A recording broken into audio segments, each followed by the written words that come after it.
Kaya sa oras na ito, ihanda na po natin ang ating mga puso, ang ating mga isip, no, na ipabukas natin sa ating Panginoong Hesukristo, lalong higit ang ating mga spiritual tenga at spiritual na puso. Amen. At sa gabing ito, mga kapatid, tayo na po'y makakapakinig ng salita ng ating Panginoon mula po sa ating kapatid na si Bro Mark Amen. Palakpakan po natin ang Panginoon sa kanyang buhay.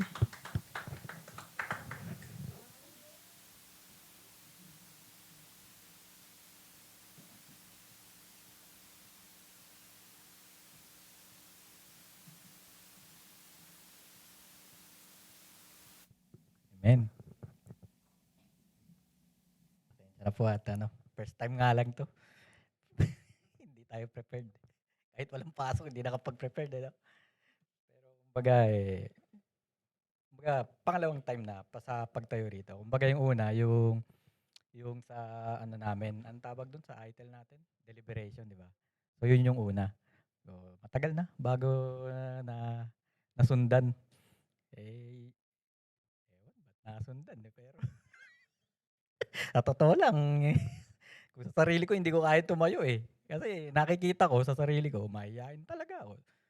Reporting nga sa school, ayoko. Kumbaga, ang nakikita ko, alam ng iba, mayabang lang ako. Alam ng iba, chismoso lang ako. Alam ng iba, makulit lang ako. Kumbaga, dinadown ko yung sarili ko Pero pag yun ang nakita ko, talagang hindi ko kayang tumayo. Pero salamat sa Lord. At dahil sa pagkakataong ito, naririto tayo ngayon sa inyong harap. Salamat din sa mga mga kapatiran natin na sa pamamagitan ng buhay ng bawat isa, hindi nyo alam, nakakapag-encourage kayo di ba po? Tulad nung nakaraang preaching ni Bro Prince, di ba? Sino nakakaalala nung 3 sandigan na sinabi niya? Siyempre si Pastor, sinend niya yun di ba? Kaya ikaw nag-preach ng Bro Prince, kaya alam mo rin yun, di ba? Ano ba yun? Sandigan ko ang salita niya, di ba? Yung una. Sumunod, sandigan ko ang banal na espiritu, siyempre. Muli, pag-ibig ng Diyos, di ba? Napakaganda po. So, sa pagtayo pong ito, yun lang po ang naging sandigan ko rin. Kaya naman po, naalala ko lang din sa siyempre, dahil pangalawang tayo ko to, una yung deliberation. Siyempre, graduate din naman po tayo ng ITEL. Naalala ko lang sa team namin, yung Follow Me. Sa inyo, ano ba yung team nyo? Parang marami dito, chosen di ba? Chosen, di ba? Chosen generation, tapos may chosen. So, naalala ko lang po, parang naisip ko lang, kapag ikaw napili, chosen ka, di ba? Sabi nyo, meron pa tayong courage to obey God, to follow Him. May lakas ba kayo ng loob to follow Him? Di ba? Kasi, kumbaga magtataka ka chosen daw sila, pero, napili ka, pero, bakit hindi natin kayang tumayo, di ba? Parang ngayon, napili tayo dito sa NOP, pero ba't parang hindi ko kayang tumayo? Bakit parang wala akong lakas, Lord? Kaya maganda rin yung naging kanta natin kanina, di ba? Pangalan mo yung tatawagin ko. Yung nang magbibigay lakas sa atin. Kaya sa oras na ito, pangalan lang ni Jesus din ang gusto kong tawagin at lang para magkaroon tayo ng lakas ng loob dito sa pagtayo natin ito. So, dahil nga doon, sa mga teams natin ng nung graduation ng ITEL, may chosen, may follow me. So, naisip ko, paano nga ba pag ikaw napili ni Lord? Ano nga ba yung magiging response mo? Kumbaga, liitan na lang natin yung total ko konti tayo na lang. Paano pag ikaw ang napili?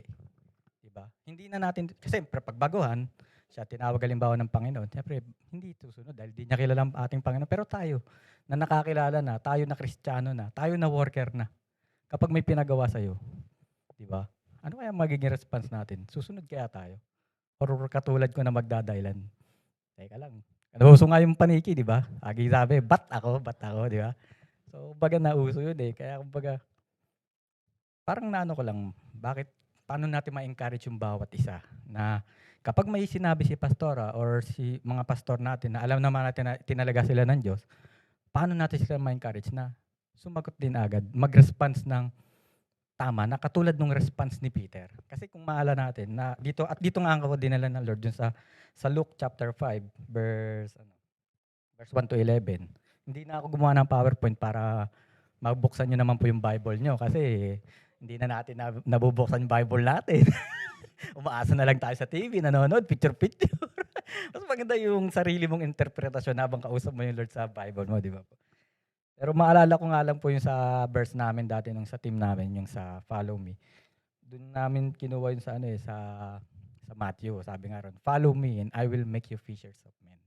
Paano 'pag ikaw ang ano, nakarinig nun ng pagtawag ng Panginoon sa'yo, gano'n? Ano kaya magiging response mo? So, tignan natin kung anong naging response ni Peter at kapulutan natin ng aral. At dito ko nga yun nakita sa dito ako dinala ng Lord sa Luke chapter 5 verse 1. Pero bago 'yan, magdasal muna tayo para ano, nakabahan ako talaga eh. Sige po, samahan niyo ako. Yes, Lord, dakila naming Diyos amang makapangyarihan sa lahat. Sa pangalan ng aming Panginoong Jesucristo, Panginoon, hinihiling ko po, Panginoon, na ang pagsama ng iyong banal na Espiritu, Panginoon, upang kami samahan at turuan at ipaalala mo po sa akin, Panginoon, ang iyong mga itinuro sa akin, Panginoon, at gayon din naway maging encouragement nito sa bawat isa na naririto, na aking kapatid, mga makakarinig ng pahayag mo, Panginoon, sa gabing ito. Naway ma-encourage sila, Panginoon, na sumunod sa iyo, Panginoon, magtiwala sa iyo, Panginoon, at isuko ang lahat-lahat sa kanila, Panginoon. Naway maging ikaw lamang ang aming sandigan, sandalan, Panginoon, sa aming buhay. Maging sa aking pagtayong ito, Panginoon, sa iyo lamang ako kumukuha ng lakas at pag-asa, Panginoon. Sa iyo lamang ang lahat ng papurit pagsamba, sa pangalan ni Jesus. Amen. So, ayan, meron pala si Broles ni Ready na ano. Ang bilis talaga ni Broles, no? So, kung wala kayong Bible, dito na lang natin basahin, di ba? Simulan natin sa verse 1 hanggang 11 muna, basahin natin. Sabi dito. Now it came to pass, while the multitude pressed upon him and heard the word of God, that he was standing by the lake of Gennesaret, and he saw two boats standing by the lake. But the fishermen had gone out of them and were washing their nets. And he entered into one of the boats, which was Simon's, and asked him to put out a little from the land. And he sat down and taught the multitudes out of the boat. And when he had left speaking, he said unto Simon, Put out into the deep, and let down your nets for a draught. And Simon answered and said, Master, we toiled all night and took nothing. But at thy word I will let down the nets. And when they had done this, they enclosed a great multitude of fishes, and their nets were breaking. And they beckoned unto their partners in the other boat that they should come and help them. And they came and filled both the boats, so that they began to sink.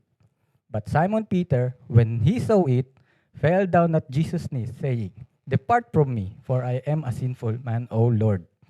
For he was amazed, and all that were with him, at the draught of the fishes which they had taken. And so were also James and John, sons of Zebedee, who were partners with Simon. And Jesus said unto Simon, Fear not, from henceforth thou shalt catch men. And when they had brought their boats to land, they left all and followed him. Naintindihan niyo po? Medyo malalim pagka-English, no? English, no? Tagalogin natin, kaso wala akong Tagalog Bible po eh.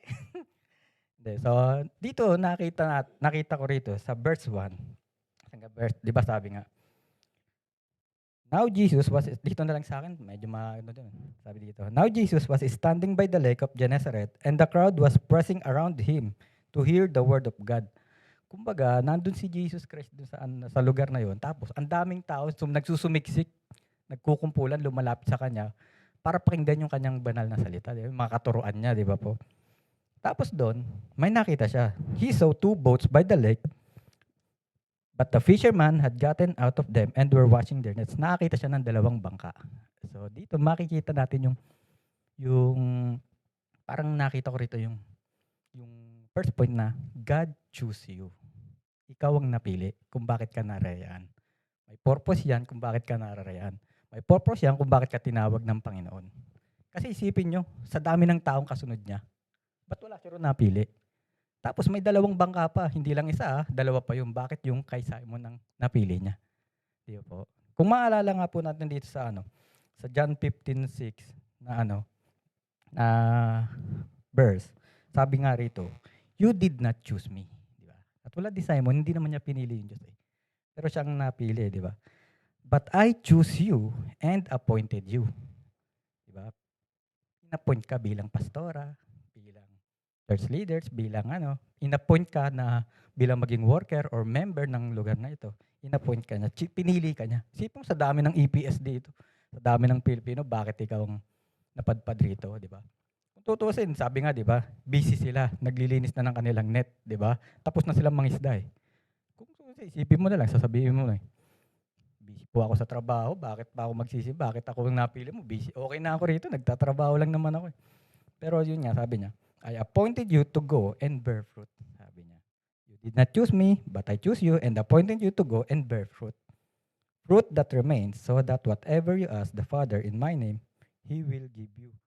So, kumbaga nakita natin dito yung pagpili ng Diyos sa'yo. So, kumbaga, dapat alam mo na ikaw ay pinili niya. Hindi ikaw ang pumili sa Diyos. Ikaw ang pinili niya.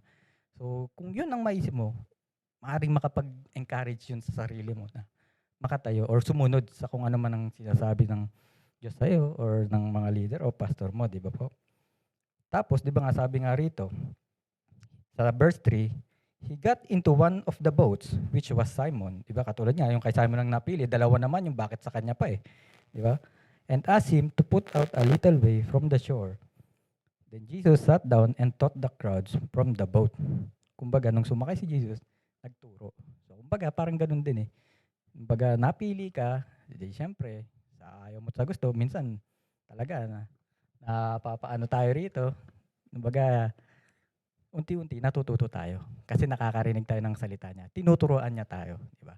Pero dito sa verse 4, nakita ko rito, di ba? Sabi rito, when he had finished speaking, pagkatapos niya magsalita, nagsabi sa kay Simon, "Pumalaot kayo, ihulog ninyo ang mga lambat upang makahuli ng mga isda." Di ba? Kung isipin mo, eh, tapos na sila mga isda, nandoon na sila pampang, eh. Papahinga na nga sila, eh, magdamag silang ano, eh, di ba? Parang kumbaga, eh, may inuutos pa sa'yo na imposible. Kasi ang profesyon nila, mangingisda sila, eh, di ba? Baga alam nila kung anong oras ng ano, eh, tamang pangisdaan. Alam nila kung kailan pwede silang manghuli, di ba? Kumbaga parang sa buhay Kristiyano, nasa comfort zone na tayo, eh. Naturuan ka, okay na ako diyan, mag-usher lang, okay na ako mag-ano lang, maupo lang, mag-member lang, okay na ako, tumugtog lang. Pero darating talaga yung point na gusto kang ilabas sa comfort zone mo. May gustong ipagawa sa'yo na imposible mong kayang gawin, di ba? Kumbaga, sa sarili mo, kung titignan mo sarili mo, imposible kong magawa 'to, eh. Imposible, ganito ako dati, manginginom ako dati, o yung iba, may tattoo ako, yung iba, makasalanan ako. Kumbaga, kung titignan nilang sarili nila, imposible. Kaya minsan mindset, limited, okay na ako dito. Worker na ako. Ba't pa ako tatayo diyan? Ba't pa ako kailangang magpahayag ng salita or mag-share ng gospel? Hayaan ko na sa pastor 'yan or sa ibang mga leader 'yan, 'di ba? Parang gano'n. Pero minsan tina-challenge tayo ng Lord, 'di ba po? At kapag sabi nga kasi rito, 'di ba? Tingnan mo sa verse 5 yung sagot ni Peter na nakita natin. Simon answered. 'Yan, sa Tagalog na lang.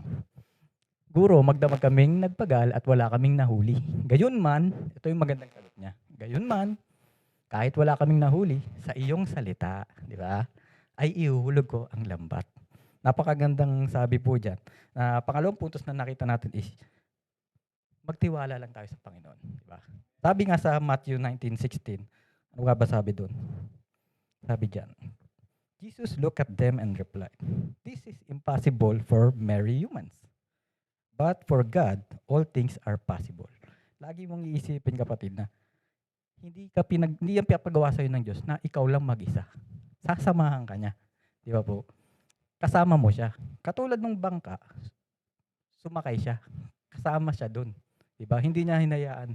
Tinuruan ka niya, kumbaga katulad ng banal na espiritu, unang sabi ni Bro Chris, 'di ba, sandigan yung banal na salita.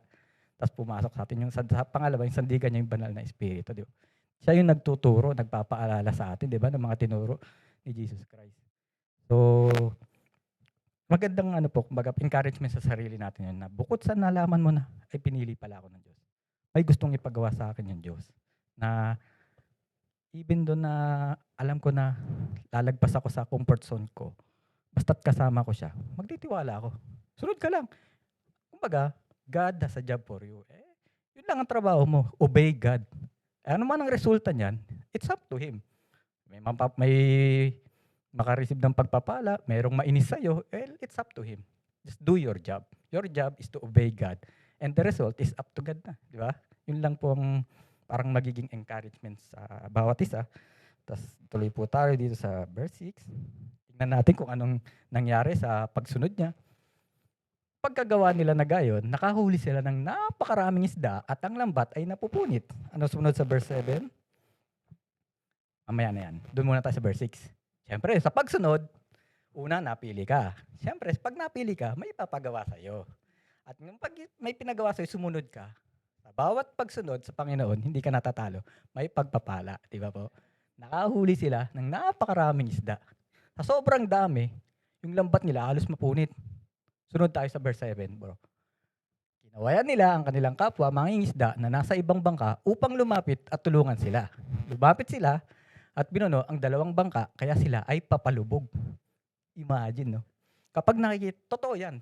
Kapag nakikita ng tao na pinagpapala ka, despite na kung ano ka dati, napakadaling mag-aya. Diba? Napakadaling mag-evangelize. Ay, ba't kaya bless yung taong to? Ba't kaya ang yaman nito? Kasi Christian yan. Sasama. Diba? Napakadaling mag-aya talaga. Basta sumusunod tayo sa Panginoon, sabi nga, may reward tayo, diba? Tapos, sa bawat reward naman, ito ang nakikita ng ibang tao. Minsan napopokus tayo sa blessing. Nakakalimutan natin yung blesser. Kumbaga, napopokus tayo sa pagpapala, pero yung nagpapala, nakakalimutan natin. Di ba po? Pero tignan nyo yung response, yung nangyari, yung nakita ni Peter sa verse 8, bro. Diretso tayo. Sabi rito, nang makita yun ni Simon Pedro, nagpatira pa siya sa mga tuhod ni Jesus. Sinabi niya, Panginoon, lumayo ka sa akin, sapagkat ako ay isang taong makasalanan. Napakaganda po ng niya. Kumbaga, anong nakita natin dito? Napansin ko rito na talagang totoo ang chismis. Si Peter daw, sabi ron sa nung kung maalala niyo yung kwento na lumakad sa tubig sila ni Jesus Christ. Lumubog, humingi ng saklolo sa Panginoon. Sabi roon, si Peter, mangingisda pero hindi marunong lumangoy yan. Sabi sa chismis po, siguro totoo kasi tinan mo, nakakitang lulubog na naman yung bangka natakot eh. Pero ano lang yun, kumbaga, katuwaan lang yun. Pero kumbaga ang nakita ko rito, kumbaga, sa mga panahon na na nilulubog tayo ng problema, ng pagsubok, or nilulubog tayo ng ating mga konsensya or sarili nating pagkilala sa ating sarili, magandang makilala natin kung sino ang ating Panginoong Hesus. Nakita rito, or nakita sa pangatlong puntos ito, yung nakita ni Peter, yung God's divinity, yung pagka-Diyos ni Jesucristo. Paano nakita yun? Balikan natin sa verse 5, bro. Anong sabi sa verse 5? Diba? Yung unang utos sa kanya kasi, diba? Ihulog daw niya yung lambat, diba? Anong sagot niya sa verse 5? Sumagot si Simon, sinabi, Guro. Anong tawag niya kay Jesus? Guro lang, diba po? Kumbaga sa panahon ngayon, mentor lang. Diba? Bakit naging guro? Kasi tagapagturo lang si Jesus Christ. Naririnig lang niya na nagtuturo. Kaya ang nangyari, sumunod siya base sa kanyang limited na pananaw na ito ay may alam. Ito pala si Jesus na to, na guro, na alam niya. Kaya kahit imposible na walang isdang mahuhuli dyan, gagawin ko to kasi alam niya eh. Halimbawa, investing. Sinabi na itong mentor mo na, bumili ka na nito kasi tataas to. Kahit sa analysis mo, hindi tataas yan, may COVID ngayon. Bibili ka dahil sabi niya. Mentor yun eh. Alam mong may mangyayari, di ba? Pero pagdating sa verse 8, tignan natin kung anong nakita. O, di ba? Nahirapan siya, no? Nang makita yun ni Simon Pedro, nagpatira pa siya sa tuhod ni Jesus. Sinabi niya, Panginoon, eto na. Nakilala niya ngayon si Jesus Christ bilang Panginoon, hindi na bilang guro. At dahil doon, napakagandang nito na, kapag may pinagawa sa iyo ang Diyos, huwag kang kumilos base lang sa kung anong reward ang makukuha mo. Base lang sa kung ano yung kakayahan mo. Base lang sa kung ano yung resources mo. Dapat sumunod ka dahil ang nag-uutos sa'yo, kilalanin mo na Panginoon siya. Diba? At ikaw, sino ka lang ba? Dati tayo ay makasalanan. Napakaganda rin ito, nag-confess din siya. Isa akong makasalanan. Diba? Napakaganda po yung naging kumbaga response ni Peter. Na nakilala niya yung kung sino yung Jesus na nasa harapan niya at kasama niya. Kaya encouragement ko rin po sa bawat isa na kilalanin natin. Sino ba yung Diyos na sinasamba natin? Sino ba itong Jesus is Lord na ating binabanner sa ating buhay, sa ating church? Di ba po? Baka limited lang ang pagkakakilala nyo sa kanila. Kasi mostly, kilala lang natin siya. Katulad noon, kay Peter, nung lumulubog siya, nakilala niya si Jesus Christ. Di ba dito, nakilala niya bilang Panginoon. Pero yung time nung lumulubog siya doon sa, lumalakad sila sa tubig, bilang Savior, di ba? Kaya tawag niya, Lord, save me. Kasi dito, Panginoon, kaya ang sabi niya, lumayo ka sa akin. Kasi alam niya, malupit, kumbaga, Panginoon yun, tas ikaw, ka lang isang hamak na tao ka lang di ba? Naging humble siya. Tas pagdating doon naman sa kabilang side, humingi siya ng saklolo. Naging savior niya si Jesus Christ. So ikaw, ano ba yung mo kay Jesus Christ? Di ba po? Napakaganda po. So, kung maunawaan natin at maano natin talaga kung sino si Jesus Christ sa buhay natin. Kasi talagang natakot siya rito eh. Di ba? Kasi tinan mo sa verse 9 bro, kung mabilis ka pa. Ayan, sinabi niya. Ito, sapagkat siya ay namangha. Di ba? Namangha sila, na-amaze sila eh.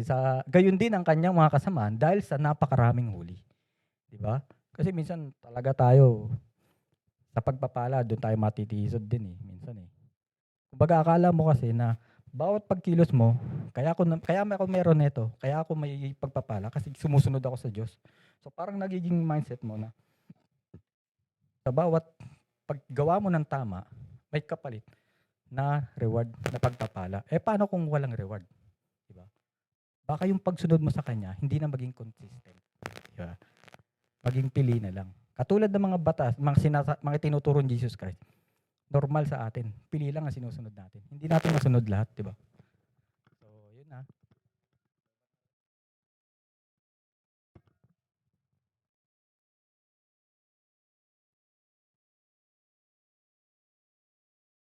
Hello. Ayun. Ay, ang pangat ang boss ko rito. so, yun nga. Parang kumbaga minsan doon tayo na kaya kung obserbahan din natin, napakaraming graduate, napakarami natin, pero nasaan yung iba, di ba? Siguro dahil kinain sila ng sarili nilang mga kasalanan, di ba? Katulad dito, di ba nakita ni Peter yung kasalanan niya, pagiging makasalanan niya. Pero ang ginawa niya, kinumpes niya sa Lord, di ba? So kung tayo, ganun din, huwag tayong sumuko. Encouragement ko sa inyo, huwag kayong sumuko. Di ba? Kung may pagpapala kayong naratatanggap at minsan may mga panalangin kayong hindi nasasagot, magpatuloy lang kayo. Be consistent. Kumbaga, ganun din pag may mga pagsubok, mga problema. Magpatuloy lang kayo. Huwag kayong sumuko. Kasi kaya, di ba di ba kasi si Jesus Christ nga, kumbaga, siya yung liwanag eh. Ang pakita mo pag malapit, no?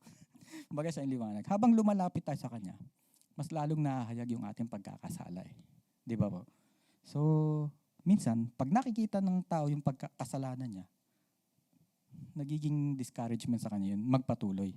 Nagiging discouragement para tumayo or kumbaga ipakilala ko sino si Jesus Christ sa buhay. Diba? So, encouragement. Wag naman po sana tayong ganun. Diba? Ituloy natin sa verse 10 kung anong ginawa ni Jesus Christ sa kanya. Sabi dito. Diba, namangharin nga sila si Zebedeo, sina Santiago, sila Juan, yung mga katuwang ni Simon. Pero ito yung maganda na nakita. Sinabi ni Jesus kay Simon, huwag kang matakot. Mula ngayon ay mamamalakaya ka na ng tao. Napakaganda po, di ba? Kung dumarating ka sa point talaga ng hindi mo kaya, susuko ka na. Alalahanin mo yung sinabi niya, huwag kang matakot. Hindi ka niya pababayaan, di ba? Ano man ang resulta niyan? Sabi nga dun, di ba, na madalas natin sinasabi sa Romans, yung all things work together for good. Diba? For those who love God, diba? So lagi mong na may purpose 'yan. Na yung bawat instruction sa atin ni Lord, pinagagawa sa iyo, may yan, specific tsaka may sovereign purpose 'yan. Kumbaga, hindi ka bibigyan ng obligasyon na ganyan, di ba, pastora? Or mga hindi ka tayo bibigyan ng isang bagay na alam ng Lord na hindi natin kaya. Hindi mo man kaya sa paningin mo, pero kung iisipin mo, kasama mo ang Diyos, kaya mo. Diba? Sabi nga ni Bro Prince, ang sandigan mo, yung pagmamahal niya. Lagi mong isipin yung mahal ka ng Diyos, diba? Siya ang unang nagmahal, diba? Sobrang pagmamahal nga niya sa'yo, binigay niya yung kaisa-isa niyang bugtong anak, diba? Kaisa-isa na, bugtong pa no?